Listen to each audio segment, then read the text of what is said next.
We are going to do a little NBA because, darn it, we have to. Last night, the Spurs beat the Hawks as per usual, but more importantly, they improved to 52-14, the same record as the Warriors. Now, if you remember, the Spurs beat the Warriors Saturday night, and they now own the tiebreaker. So why don't we take a quick look over at the Spurs' remaining schedule? And word on the street is that the Warriors' schedule remaining is a little bit easier.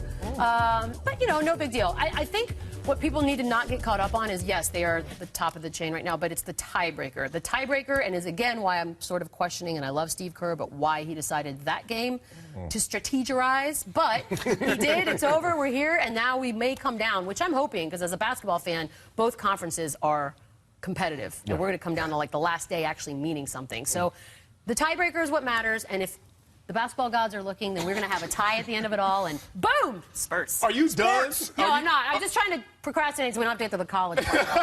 And you're trying to lead the witness. Like, I've never been badgered so much by innuendos and subliminal messages of how this... That was not subliminal. Okay. That was straight up in your face. Straight up in my face, and I don't want to hear it because this is a premature celebration, Mama. Hello, we know about those. Those never go right. Let's talk about you that. You can see a doctor about that. And it never goes well. You can. Let's be real.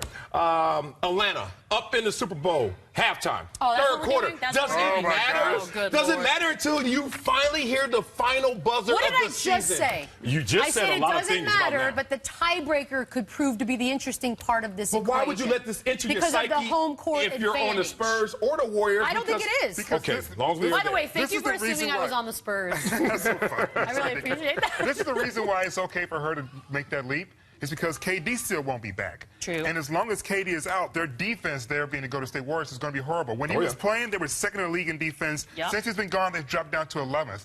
That's the main reason why they haven't been able to keep up with the pace with the Spurs. You don't think it's the points not scored? No, it's I really, think it's that too. It really is the defense. I mean, people ignore that part when they made their championship run. They were a really good defensive team with Harrison Barnes, Bogut, Draymond Green, of course. They've lost Barnes. They've lost Bogut. They don't have the same defense. And KD was their best defensive player. He's gone now. But this all takes care of itself. This is something that I've heard coaches always talk about, the even kill mentality. Don't get caught up in the standings. Don't look at the scoreboard. These are the moments you have to remind yourself, especially if you're on the Warriors or Spurs.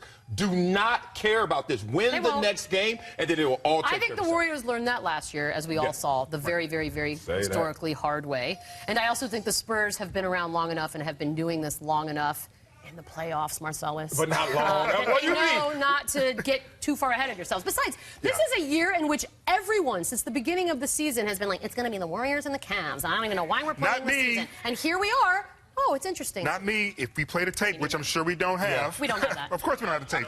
I said at the beginning of the season that the Spurs had a chance to beat the Warriors. That's not really and if you going look, on a limb and saying anything. They have a chance. It's not like you picked the Wizards to win it all. Yes, the Clippers have a chance. I at least went out there and said that much. Everyone else assumed as soon as KD got to go to State, it was a done deal. I didn't think that. And the other thing that's good in your point? Another point in her favor. Multiple points. By the way, there's the injury. Ow! Martin Gortat is the real MVP because he's the one that threw man into the knee. Let's not do that. Let's give Amin sort of friendly. Let's give Yada Amin his credit.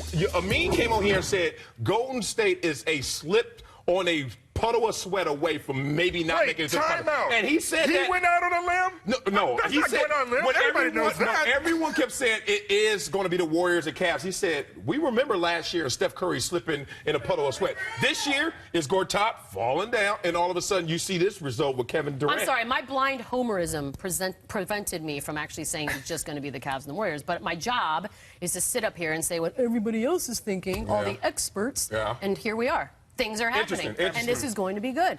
And your boy Kawhi, since KD went out, bumped the scoring average to 30 points a game. Of course he did. Moving on.